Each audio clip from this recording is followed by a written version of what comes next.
ஒலி விளையாடி நேயர்களுக்கு சாய் சுதாவின் அன்பு வணக்கங்கள். உருட்டுமா நீ உருட்டு, என்ன வேணால் சொல்லலாம் அப்படிங்கிறது தானே இந்த காலம். டிப்ஸுங்கிற பேரில் மிகப்பெரிய கொடுமை நடந்துகிட்ருக்குது.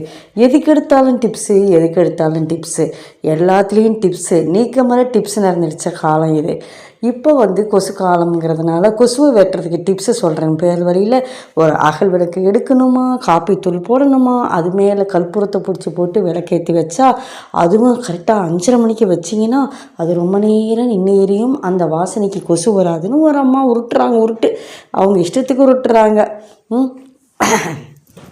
இதெல்லாம் நம்புகிற மாதிரியா இருக்குது. ஒரு காப்பித்தூளும் 2 கற்பூரமும் ஒன்றும் அவ்வளோ பெரிய செலவு கிடையாது. ஆனால் இந்த டிப்ஸை போட்டு அவங்க சம்பாதிக்கிறாங்க பார்த்தீங்களா, அதுதான் இங்கே இடிக்குது.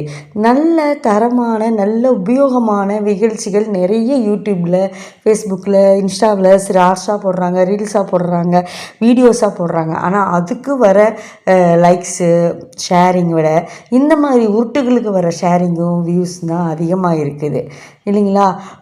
ஒன்றா பிராண்டடாக இருக்கணும், இல்லைன்னா உருட்டாக இருக்கணும், அப்படின்னா தான் வியூஸ் போகுது. ஏன் இப்படி இருக்கிறாங்க மக்கள் எனக்கு புரியல. நீங்கள் சொல்லுங்களேன், இதுக்கு ஒரே தீர்வு என்னவா இருக்குன்னு.